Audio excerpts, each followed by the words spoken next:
Hello, my name is Steve Fly with Cisco Systems, and I'm here at ISE 2025. And here we have the Cisco Board Pro G2, where we can use it for video conferencing as well as whiteboarding features. As you can see here, using our system tray, we're able to bring up our whiteboard capabilities. Some of the new features allow us to take some of the shapes and we can move them around. We can send them back to the back. We can change the fill colors. We can change the text. So we're able to continue to whiteboard within this environment.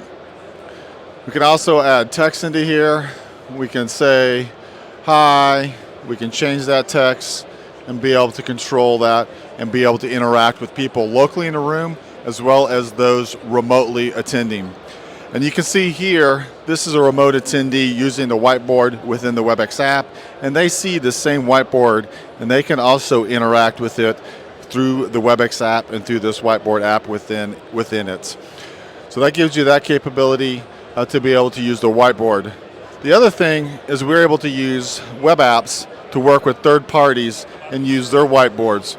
So we can come in here and create a whiteboard and using the Mural app if that's what you use as a company.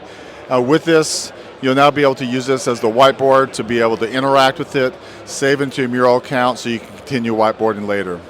If you want more information, you can go to www.webex.com. Thank you for your time.